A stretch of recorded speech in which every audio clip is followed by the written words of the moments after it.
Nós temos aqui a parábola conhecida como a parábola dos lavradores maus.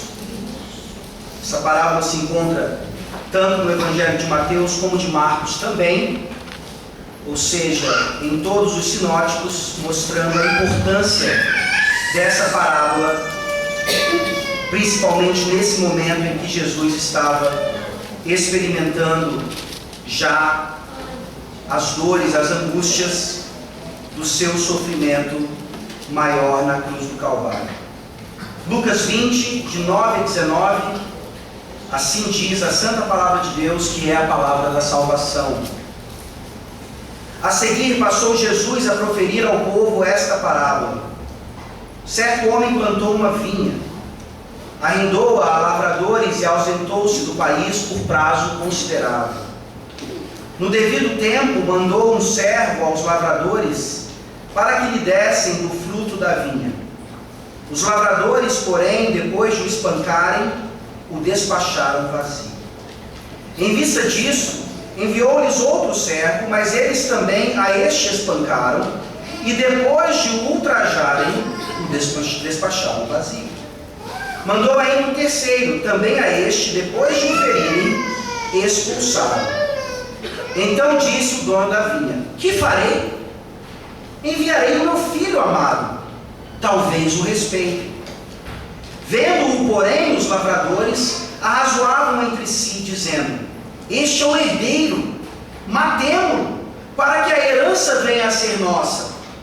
E lançando-o fora da vinha, o mataram. Que lhes fará, pois, o dono da vinha? Virá, exterminará aqueles lavradores e passará a vinha a outros. Ao ouvirem isto, disseram: tal não aconteça. Mas Jesus, fitando-os, disse: que quer dizer, pois, o que está escrito? A pedra que os construtores rejeitaram, esta veio a ser a principal pedra angular. Todo que cair sobre esta pedra ficará em pedaços, e aquele sobre quem ela cair ficará reduzido a pó. Naquela mesma hora, os escribas e os principais sacerdotes procuravam lançar-lhe as mãos, pois perceberam que em referência a eles dissera esta parábola, mas temiam o povo. Vamos orar mais uma vez. Senhor nosso Deus, nós te somos imensamente gratos por mais uma vez nos receber, nós pecadores, diante da tua presença santíssima. Nos lembramos agora do sacrifício do Cordeiro mais uma vez em nosso favor. É somente por causa daquele sangue que nós temos totais condições de entrar de forma em intrepidez diante do Senhor, com ousadia, nos achegando a Ti, sabendo que o Senhor é nosso Deus, é nosso Pai, é nosso Senhor. Ó Deus, obrigado pela Tua palavra agora ministrada de forma tão clara, uma parábola tão fácil de entender, mas tão difícil de se ouvir. Ó Deus Todo-Poderoso, que o Teu Santo Espírito possa interpretar agora essa palavra de forma autêntica a todos nós, e principalmente nos ensinar a aplicá-la em nossas vidas. Estamos ouvindo esta parábola depois de tantos anos que ela foi escrita, intencionada para aquela primeira plateia de ouvintes, mas como a Tua palavra é viva e eficaz, os princípios relatados aqui são eternos e suas aplicações completamente dirigidas a nós. Tende misericórdia de nós, ó Deus. Ajuda-nos a confiar no rochedo que é o Senhor Jesus Cristo, e que nessa noite todos aqueles que ainda não confiam na rocha possam passar a confiar suas vidas a Ele, pois do contrário, como a parábola nos ensina, eles certamente serão destruídos por essa mesma rocha. Tende misericórdia de nós, nós te clamamos em nome de Jesus. Amém. Amém. Meus queridos irmãos, eu gostaria de começar esse sermão hoje com uma ilustração bíblica. Por isso peço que vocês abram suas Bíblias em 1 Reis, primeiro livro dos Reis, capítulo 5.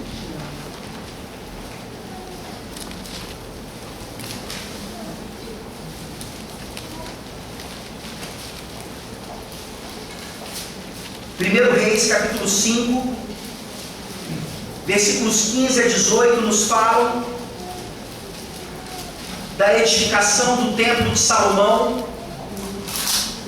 E esse texto aqui, logo mais um versículo no capítulo 6, trazem-nos uma luz maravilhosa em relação ao nosso texto no Evangelho. 1 Reis, capítulo 5, de 15 a 18, diz assim a palavra de Deus: Tinha também Salomão 70.000 que levavam as cargas, e 80.000 que talhavam pedras nas montanhas. Afora os chefes oficiais de Salomão, em número de 3.300, que dirigiam a obra e davam ordens ao povo que a executava. Mandou o rei que trouxessem pedras grandes, e pedras preciosas, e pedras lavradas para fundarem a casa. Lavravam-nas os edificadores de Salomão, e os de Irão, e os gibitas, e preparavam a madeira e as pedras para se edificar a casa. Vejam agora, por favor, capítulo 6, o versículo 7. Edificava-se a casa com pedras já preparadas nas pedreiras, de maneira que nem martelo, nem machado, nem instrumento algum de ferro se ouviu na casa quando a edificavam. Esse relato de 1 Reis vem nos mostrar as tamanhas pedras que eram preparadas em pedreiras e chegavam ao templo já prontas para serem simplesmente encaixadas ali e formarem aquele monumento maravilhoso. E vocês vão se lembrar já que no Salmo 118, Jesus, escrevendo a palavra de Deus pelo Espírito Santo do Senhor, ensinava já que algumas daquelas pedras foram rejeitadas, principalmente uma. E aqui nós temos uma história paralela à palavra de Deus, nos mostrando que nesse momento, realmente, quando as pedras chegavam, uma delas que estava pronta para ser encaixada não serviu. Ela não tinha o formato correto, ela não tinha o tamanho correto, ela havia sido preparada de forma errada, pensavam os construtores, e assim ela foi rejeitada. É interessante notar que é exatamente essa história que estava na cabeça do povo de Israel, que os fez então saber que aquela poesia do Salmo 118 mostrava que na construção do templo de Salomão houve uma pedra que foi rejeitada. E é tomando então essa história agora, a história que estava claramente na mente do povo, com Jesus ensinando no templo, naquele período que nós temos visto aqui como seus últimos dias antes da crucificação, aquela semana que é conhecida por muitos como a Semana da Paixão. Nós estamos aqui provavelmente no dia de terça-feira. Jesus Cristo traz uma parábola maravilhosa logo depois que ele é, de uma certa forma, rejeitado mais uma vez, no começo do capítulo 20, pelo menos em sua autoridade. Ele desafia os escribas, ele desafia os sacerdotes, ele desafia os anciãos, e esses não têm resposta ao seu desafio. E ele traz então uma parábola que, em um resumo fantástico, mostra toda a história de Israel. O povo sabia exatamente o que Jesus estava falando, não havia escapatória. E nessa parábola dos lavradores maus, Jesus vem nos ensinar então que a esperança da vinha de Deus é a pedra que foi rejeitada pelos homens. A esperança da vinha que o Senhor Deus, o próprio, preparou, é nada mais, nada menos do que uma pedra que foi rejeitada pelos homens. Nós vemos essa parábola, e como eu já disse, uma parábola facílima de ser entendida. Toda a relação aqui alegórica às metáforas que Jesus usa se encaixam perfeitamente com a igreja, com o povo, com os líderes, com os profetas. Não há qualquer dúvida sobre isso. Entretanto, essa parábola, ela claramente nos desafia a mais uma vez entendermos que se nós não estivermos em Cristo Jesus, nós seremos destruídos pelo próprio Senhor Jesus Cristo.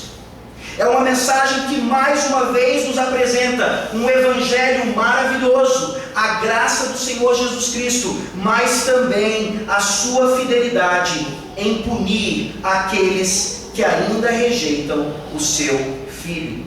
Nós veremos essa parábola em 3 cenas bem claras. São 3 atitudes do dono da vinha que trazem para nós exatamente os detalhes da parábola, e finalmente nós veremos então qual é a conclusão que o próprio Senhor Jesus traz desse ensinamento que ele trouxe em parábola.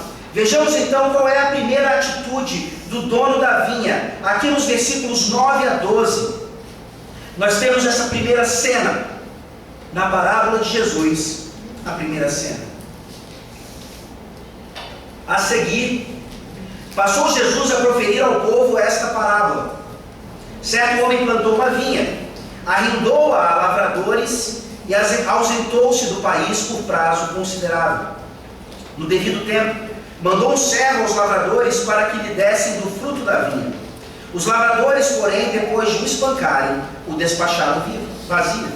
Em vista disso, enviou-lhes outro servo, mas eles também a este espancaram, e depois de o ultrajarem, o despacharam vazio. Mandou ainda um terceiro, também a este, depois de o ferirem, expulsaram. Vejam então aqui que nós temos claramente uma vinha, nós temos aqui lavradores, nós temos aqui servos, e nós temos aqui o dono daquela vinha. Nós veremos já já o que cada uma dessas metáforas representa, mas antes disso, é imprescindível notarmos que essa ideia de arrendamento de uma vinha era uma prática muito comum naquela época em Israel. Era uma espécie de reforma agrária que Israel tinha. Havia então homens que possuíam grandes propriedades, e eles que não podiam cuidar de suas propriedades de uma forma adequada, eles acabavam arrendando essas parte de sua propriedade a lavradores, que em contrapartida precisavam pagar por esse arrendamento, dando parte de sua produção ao dono da vinha. Até aqui a Bíblia nos ensina que a reforma agrária, por exemplo, com movimentos como o movimento sem terra, são claramente antibíblicos, quando eles acham que, porque proprietários de terras muito grandes que não podem produzir adequadamente, devem simplesmente conceder pedaços ou partes dessa terra, fazendo tudo de uma forma comunitária ou alguma coisa nesse sentido. De jeito nenhum. A palavra de Deus mostra claramente que uma reforma agrária adequada é exatamente como esse arrendamento acontecia. E vejam que o dono da vinha aqui, ele é sempre tratado como alguém bom, alguém que cuidava da sua vinha e que era misericordioso e gracioso ao arrendá-la a esses lavradores. Nós temos aqui a nossa primeira metáfora. Sem dúvida alguma, o dono da vinha é o Pai. Deus Pai Todo-Poderoso, Criador de todas as coisas, sustentador de todas as coisas, dono do mundo, sem dúvida alguma. E Ele então dá parte da sua propriedade a lavradores. Quem seriam esses lavradores? O próprio povo de Israel, ou mais especificamente os líderes do povo de Israel, que certamente não souberam como produzir bons frutos a esse dono dessa vinha. Os lavradores, pelo contrário, além de não produzirem bons frutos, quando foram requisitados no seu devido tempo, como diz o versículo 10, para apresentar frutos dessa vinha aos servos enviados, eles não só deixaram de apresentar fruto, como espancaram os servos e os despacharam vazios, sendo que o último foi também ferido e expulso por eles. Quem são esses servos, então, aqui na história de Israel? Senão os próprios profetas. Esse dono da vinha, Deus Pai, que cuida da sua vinha, que é o próprio Israel, entendendo a sua posição em relação aos lavradores infiéis, ele continua enviando profetas para que esses lavradores entendam que eles precisam se arrepender e gerar frutos a Deus Todo-Poderoso. É exatamente esse o resumo da história de Israel. Um povo eleito, um povo colocado em uma terra em que manava leite e mel, e um povo constantemente desobediente, idólatra, que deixava bem claro o que ele queria em relação a Deus. Deus vinha com seus profetas e eles rejeitavam os profetas. Eles matavam os profetas. Isso nos mostra um contraste maravilhoso entre o dono da vinha e esses lavradores maus. E aqui a primeira manifestação clara da bondade desse dono da vinha. E essa vinha, como nós vimos lá em Isaías, é Israel, é a nação. E hoje nós continuamos sendo a vinha do Senhor. E Ele tem cuidado de nós. Isso mostra o quanto a igreja é orgânica. A igreja não é meramente uma instituição, a igreja não é meramente uma organização, a igreja não é algo que simplesmente tem um CNPJ.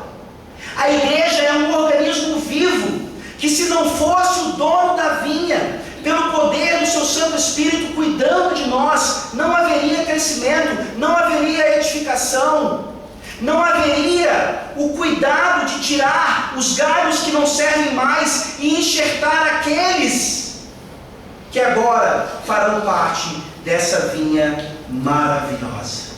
O Senhor Deus, o dono da vinha, continua cuidando de nós, apesar dos lavradores maus.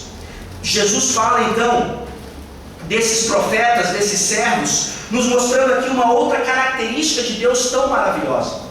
Não só a sua bondade, não só o seu cuidado, mas também agora a sua longanimidade, a sua paciência.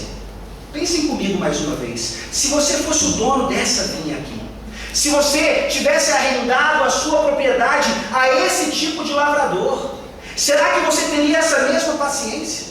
Será que quando o primeiro servo fosse e voltasse vazio, sem fruto algum, talvez você imediatamente já teria mandado punir aqueles lavradores? Mas vejam que esse não é o nosso Deus. Esse não é o dono da vinha. Esse não é o Pai longânimo, misericordioso, paciente, que sabe como cuidar da sua vinha, apesar dos lavradores maus, principalmente com a sua palavra. É por isso que ele sempre enviou profetas. E aqui nós temos pelo menos 3 envios de profetas. E eu quero crer sinceramente que durante a profecia em Israel, nós temos aqui um período em que profetas foram enviados pré-exílio, um momento em que profetas foram enviados durante o exílio, e mesmo assim, Deus continua enviando profetas após o exílio. Vocês conseguem enxergar a longanimidade desse Deus? Como é que nós reagimos a esse tipo de atitude? Será que nós achamos que Deus já deveria de uma vez por todas punir e tratar das coisas como elas devem ser tratadas? Nós nos esquecemos que essa paciência de Deus também se refere a nós. Imagine se Deus fosse lhe tratar exatamente como você precisa ser tratado em relação ao seu pecado, em relação às suas falhas, em relação às suas imperfeições.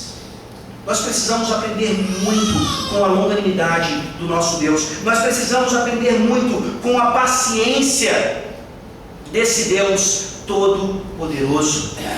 Mas nós precisamos aprender também a fidelidade desses servos aqui. Uma fidelidade que muitas vezes leva o profeta, leva o servo a dar a sua própria vida por causa da vontade do dono da vinha. Eu queria citar aqui apenas 3 exemplos de profetas tão conhecidos e o fim que esses profetas tiveram diante do povo de Israel por causa da maldade desses lavradores. Isaías, o grande Isaías, ele foi, diz a história de Israel, cerrado ao meio com uma serra de madeira. Jeremias, depois de tudo que nós vimos, vocês leram hoje de manhã Jeremias capítulo 5, as suas lamentações, melhor dizendo, depois do exílio, quando Israel foi para o exílio, diz a história de Israel que Jeremias vai para o Egito, e lá ele é apedrejado até a morte por compatriotas israelitas. E finalmente a própria palavra de Deus nos diz que Zacarias, o profeta, foi assassinado dentro do pátio do templo. Alguns exemplos apenas. Depois você pode ler Hebreus capítulo 11, logo ali no finalzinho, mostrando o que aconteceu de fato àqueles servos de Deus que foram fiéis e que foram mortos dessa forma aqui pelo próprio povo de Deus. Eu gostaria que vocês abrissem agora em Mateus capítulo 23, para nós vermos aqui exatamente em que contexto Jesus está falando naquela semana que antecipava, naqueles dias que antecipavam a sua morte de cruz. Mateus 23, a partir do versículo 29. Vejam o que Jesus fala a respeito daqueles que estavam ouvindo essa parábola e que sabiam que essa parábola estava falando exatamente sobre eles. Mateus 23, a partir do versículo 29. Ai de vós, escribas e fariseus, hipócritas, porque edificais os sepulcros dos profetas, adornais os túmulos dos justos, e dizeis: se tivéssemos vivido nos dias de nossos pais, não teríamos sido seus cúmplices no sangue dos profetas. Assim contra vós mesmos testificais que sois filhos dos que mataram os profetas. Enchei vós, pois, a medida de vossos pais. Serpentes, raça de víboras, como escapareis da condenação do inferno? Por isso, eis que eu vos envio profetas, sábios e escribas. A uns matareis e crucificareis, a outros açoitareis nas vossas sinagogas e perseguireis de cidade em cidade, para que sobre vós recaia todo o sangue justo derramado sobre a terra, desde o sangue do justo Abel até o sangue de Zacarias, filho de Baraquias, a quem matastes entre o santuário e o altar. Vejam a ousadia desses escribas e fariseus, a quem Jesus aqui chama de serpentes e raças de víboras. Eles têm a ousadia de dizer que se estivessem lá no tempo dos antepassados, eles não teriam feito a mesma coisa que seus pais fizeram aos profetas. Mentirosos, hipócritas. E sem dúvida alguma, se nós precisamos aprender com a longanimidade do nosso Deus, nós precisamos também saber, ter a plena consciência de que essa paciência tem limite. Talvez ao ler a parábola, você, interpretando-a mal, pense assim: poxa, parece que esse Deus é meio molenga, ele dá a vinha aos lavradores, eles maltratam seus servos e ele não faz absolutamente nada, parece que ele não está no controle da situação, ele fica pensando no que fazer. Não é isso que a parábola está nos ensinando. Não pensemos que o nosso Deus é um Deus que não sabe o que vai fazer.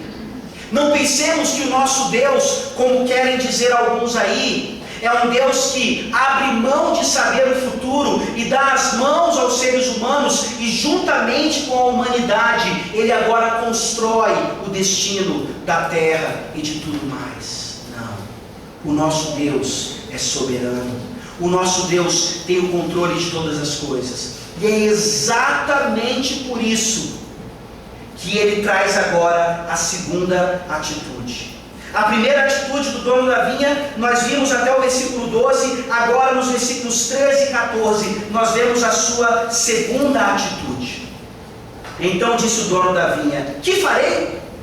Enviarei o meu filho amado, talvez o respeitem. Vendo-o, porém, os lavradores arrazoavam entre si, dizendo: este é o herdeiro, matemo-lo, para que a herança venha a ser nossa. A parábola começa a ficar agora ainda mais específica. A parábola começa agora a ficar ainda mais clara. Mostrar ainda mais o controle, a soberania, a paciência, a benignidade, tudo aquilo que de fato pertence a Deus de uma forma perfeita. E agora esse Deus ainda longânimo, ainda buscando a salvação da sua vinha, Ele envia o seu próprio Filho amado. Não é por acaso que Jesus está usando essa expressão. Vocês se lembram, mesmo no Evangelho de Lucas, quando Jesus é batizado, Ele recebe a declaração do Pai: esse é o meu Filho amado em quem me comprazo. Vocês se lembram que no Monte da Transfiguração, o Pai fala palavras parecidas a respeito do Filho: esse é o meu Filho amado em quem me comprazo, a Ele ouvi. Jesus sabia exatamente quem Ele era. Jesus sabia que Ele estava agora a dias da crucificação. Ele sabia que ao contar essa parábola, Ele estava sendo profético em relação ao que aconteceria ao Filho amado do dono da vinha, que veio não para tentar consertar as coisas, não para simplesmente acabar com os lavradores maus, mas justamente para morrer. Era plano de Deus, desde a eternidade, de que a segunda pessoa da Trindade viesse, não para aniquilar o mundo, mas para oferecer ao mundo, pela sua cruz, aquilo que é a nossa única esperança. A rejeição da pedra é a esperança da vinha de Deus. O Filho amado vem, e esse Filho amado, Ele não se torna filho somente na encarnação. Ele sempre foi filho de Deus. Ele sempre teve a sua posição gloriosa, sendo o próprio Deus. E aqui nós vemos então não apenas os atributos do Pai, mas os atributos agora do Filho: o mesmo amor, a mesma bondade, a mesma paciência, a mesma disposição em salvar. É esse Filho amado que vem, e justamente porque o contraste em relação aos lavradores era tão grande, eles não apenas o expulsam, eles não apenas o mandam de volta vazio, mas eles o matam. Essa parábola, há dias da cruz do Calvário, está falando sobre o assassinato do Cordeiro. Está falando sobre o assassinato do amado Filho de Deus, o Filho eterno, que, como os lavradores bem disseram, o herdeiro. Vejam como foi o raciocínio desses lavradores: vamos matá-lo, ele é o herdeiro, uma vez que nos livremos do filho, a herança será nossa. Vocês conseguem ver agora essa aplicação não só ao povo de Israel, não só aos lavradores maus, mas agora a todo o mundo? Deus Pai, Criador do universo, dono de todas as coisas, que dá ao Filho as nações, tem ainda que lidar com pessoas que acham que têm direito e privilégios nesse mundo sem se curvarem diante do Filho. Não há herança alguma para aqueles que, ao invés de se curvarem diante do Filho, têm a mesma atitude que esses lavradores maus. Matarem o Filho, aniquilarem o Filho, se livrarem do Filho. Como é que você vive nesse mundo sem o Filho? Você respira o ar criado por Deus. Você recebe bênçãos maravilhosas todas vindas do alto céu. E você continua rejeitando o Filho como esses lavradores maus rejeitavam. Como pode você continuar fazendo isso depois de uma parábola tão clara, que não está aqui apenas dramatizando uma morte tão grave, tão séria, mas está dando a oportunidade de vocês, de uma vez por todas, se curvarem ao Filho e deixarem de o rejeitar, como aquela geração e tantas outras gerações têm feito.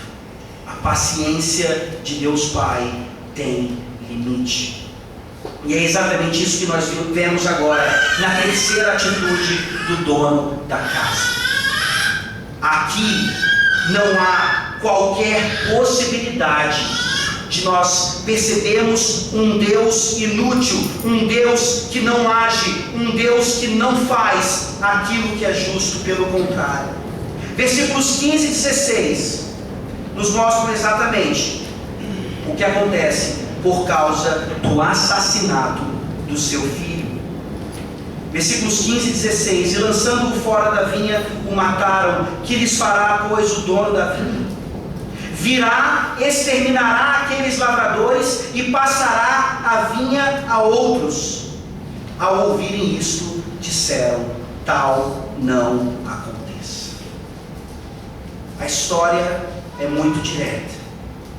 Esse Deus cuja paciência tem limite, Ele exterminará todos aqueles que tiveram a oportunidade de entregar suas vidas a Jesus Cristo e não fizeram, continuaram rejeitando. Mas vejam que nesse extermínio há uma palavra de bênção, há uma palavra de esperança. A vinha continua. Deus não extermina a sua vinha, Ele extermina os lavradores maus. Deus não extermina a sua igreja, Deus extermina aqueles que estão na igreja, mas que não são de fato de Jesus Cristo.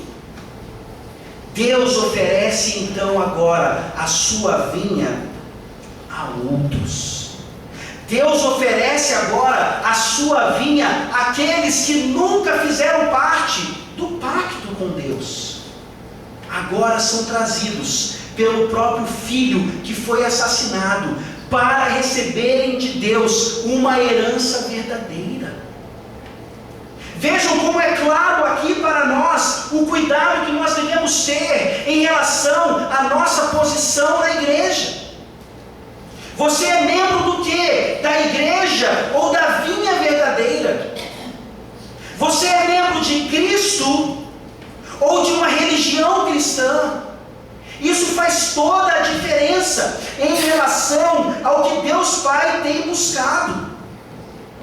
E é interessantíssimo como esse desafio em forma de parábola, ao ser lançado àqueles membros da igreja na época de Jesus Cristo, esse desafio ao ser lançado revela o coração daquelas pessoas. Eles dizem imediatamente: tal não aconteça. Aí você pensa, será que eles não queriam que o filho morresse? De jeito nenhum. Eles não estão preocupados com o filho. Será que eles estão preocupados aqui com a mão pesada de Deus? Não, eles não estão preocupados com esse Deus.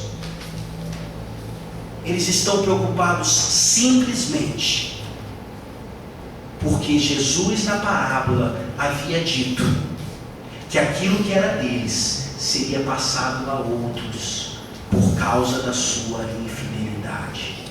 Eles estavam mais preocupados com a igreja, eles estavam mais preocupados com a religião, eles estavam mais preocupados com os ministérios, eles estavam mais preocupados com a vida supostamente cristã do que com o Senhor da vinha, do que com o filho do dono da vinha. Uma vez que é dito a eles que isso lhe seria tirado, eles mostram onde estava o tesouro deles, onde estava colocado o seu coração. Como é que você reage diante disso? Será que você de fato é mais apegado ao Senhor Jesus do que a essa igreja, a essa comunidade? Por que você participa de um retiro de carnaval? Simplesmente para estar com a galera, para estar com os jovens, para jogar bola na chuva? Ou porque lá você vai ouvir sobre a Santíssima Trindade e sobre o Filho Eterno, o amado de Deus, que entregou a sua vida para que nós tivéssemos vida nele? Essa é a realidade da parábola. Essa foi a terceira atitude do dono da vinha. A sua paciência tem limite. E diante da reação dos lavradores, que aqui são representados agora pelos ouvintes, que preferiam a religião judaica do que o Senhor do pacto, Jesus então agora lança o desafio final, versículos 17 e 18. Mas Jesus, fitando-os, disse: que quer dizer, pois, o que está escrito? A pedra que os construtores rejeitaram, esta veio a ser a principal pedra angular. Todo que cair sobre esta pedra ficará em pedaços, e aquele sobre quem ela cair ficará reduzido a pó. Lembrem-se, meus irmãos, do contexto. Voltem agora rapidamente aqui a Lucas 19, versículo 38. Nós pregamos aqui sobre a entrada triunfal de Jesus em Jerusalém. O reconhecimento falso, o pseudo-reconhecimento do reinado de Jesus. E ao entrar em Jerusalém, aqueles ali que agora estão dizendo: tal não aconteça, eles estão cantando a Jesus: bendito é o Rei que vem em nome do Senhor. Eles estão cantando o Salmo 118. Eles estão cantando um dos salmos que era o Hillel no Saltério. Aqueles salmos que eram cantados do 113 até o 118. Como nós vimos aqui recentemente nos cultos da manhã, que eram cantados justamente durante a época da Páscoa. E é exatamente esse salmo que eles haviam cantado na entrada de Jesus, que Jesus agora os lembra. Se ali eles estavam cantando a respeito do bendito é o Rei que vem em nome do Senhor, agora Jesus está dizendo que esse mesmo Rei, esse mesmo bendito, é pedra de tropeço, rocha de ofensa, para aqueles que serão destruídos, pulverizados, se não o reconhecerem de fato como o Rei do universo, como o Rei de suas vidas, e se curvarem completamente a Ele. Era esse o sentido que Jesus estava trazendo agora, não só a todas as profecias, como nós lemos aqui em Isaías, a respeito da rocha, da pedra angular, mas também do Salmo 118. Aquela pedra que foi rejeitada no templo de Salomão, para a surpresa de todos, ela veio a ser uma pedra que na construção foi fundamental para o término. Quando os construtores olharam para aquela pedra, eles disseram: é grande demais, é mal formada, ela não serve. Essa era a mesma visão que eles tinham de Jesus. Você é o Messias, você é o Rei de Israel, você é o resgatador, você é o restaurador. Não! Hipócritas. Eles viram os milagres de Jesus, eles ouviram os ensinamentos de Jesus. Diversas vezes eles disseram: eis aqui um profeta de verdade, Deus está no nosso meio. E Jesus havia dito para eles que eles edificavam sobre os túmulos dos profetas. Está agora diante deles o profeta dos profetas, o filho do dono da vinha, o Filho eterno e amado de Deus Pai, e eles o rejeitam. Eles sabem exatamente qual é a lição que Jesus está aqui trazendo. É isso que nos diz o versículo 19: naquela mesma hora, os escribas e os principais sacerdotes procuravam lançar-lhe as mãos, pois perceberam que em referência a eles dissera esta parábola, mas temiam o povo. Covardes. A expressão aqui, lançar-lhe as mãos, não era simplesmente para expulsar de Israel, não era simplesmente para expulsar do templo, era para matá-lo. Vejam que ironia, vejam a sabedoria de Jesus, trazendo uma parábola e extraindo daquele povo hipócrita a reação exata da parábola. Jesus não estava simplesmente provocando-os, Jesus estava simplesmente como um grande profeta, mostrando a realidade do povo, que talvez seja a nossa hoje. O quanto nós temos ainda rejeitado o Filho, mesmo já tendo feito a nossa profissão de fé. O quanto nós temos dado ouvidos a outras coisas e não ao profeta de Deus, o seu Filho amado, que morreu na cruz do Calvário para nos salvar e para continuar nos edificando. A quem você tem dado ouvidos? Jesus Cristo, em Mateus 23, nos disse que vieram profetas, sendo João Batista o último dessa transição com o Antigo Testamento. Mas depois, ainda nos tempos de Jesus, vieram apóstolos e profetas neotestamentários, que foram também mortos, que foram também rejeitados. E essa parece ser a constante na história da igreja.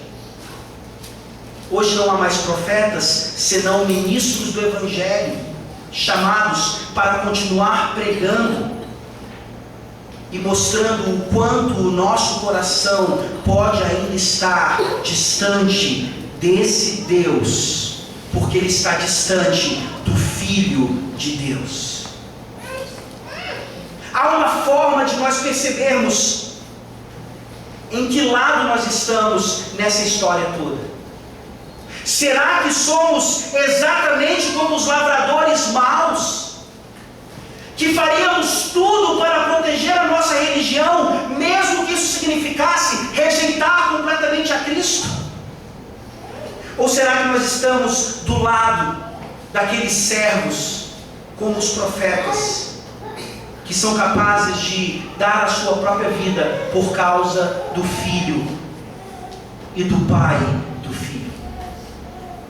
O texto nos diz claramente, desde o princípio, meus queridos irmãos, que a vinha continua, porque Deus é o dono da vinha. Independentemente de nós, a vinha continua. Mas a forma como ela continua é fundamental. E o reino de Deus, por meio dessa parábola, claramente continua se estendendo pelas coisas que são rejeitadas pelos homens. Como é a sua relação com o mundo? Você tem sido rejeitado como um filho o foi? Ou você consegue caminhar bem, um pé na igreja e um pé no mundo, achando que é isso que vai trazer pessoas para a igreja, que é isso que vai trazer um testemunho autêntico e fiel da sua fé? Não. São as coisas rejeitadas desse mundo que fazem o Evangelho da graça prosperar e fazer o reino de Deus crescer ainda mais. Que nós possamos aprender com essa parábola a dizer de fato: tal não aconteça, mas não como eles disseram, mas para dizer que nós jamais rejeitemos a pedra que se tornou a pedra angular. E que nós entendamos hoje, de uma vez por todas, que se essa pedra cair sobre nós seremos dizimados. A parábola oferece esperança. Creia na rocha, proteja-se nela e não seja pulverizado pela mesma. Vamos orar ao nosso Deus. Ó Senhor dos Exércitos, Santíssima Trindade, Deus Pai, Deus Filho, Deus Espírito Santo, obrigado pela sabedoria da Tua Palavra. Nós nos deleitamos simplesmente com a capacidade do Senhor Jesus em contar uma história tão simples e ao mesmo tempo tão complexa. Em alguns versículos, o Senhor Jesus foi capaz de trazer o resumo todo da história de Israel, a ponto de fazer aquele povo entender exatamente o que ele queria. Mas ao invés de atendê-lo, eles continuaram rejeitando.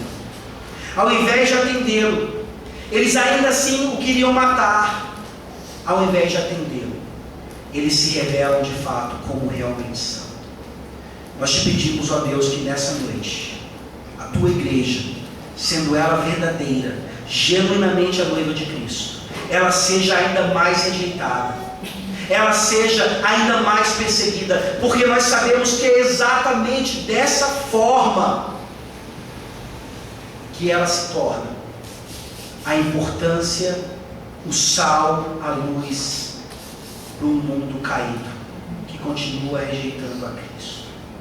Deus, nós sabemos que se não for pelo Teu Espírito Santo, muitos aqui sairão ainda nessa noite rejeitando ao Filho. Não deixe que isso aconteça, ó Deus, por favor. Não deixe que essas pessoas não entendam a mensagem tão clara que elas serão destruídas pelo próprio Filho. Se hoje não se arrependerem dos seus maus caminhos, que tal não aconteça. Nós repetimos as palavras, agora com a motivação correta, entendendo e confiando ainda na Tua longanimidade e na Tua paciência. Ajuda-nos, ó Deus, a responder bem à Tua santa palavra e ao desafio lançado essa noite. Em nome de Jesus é que nós oramos. Amém. Amém.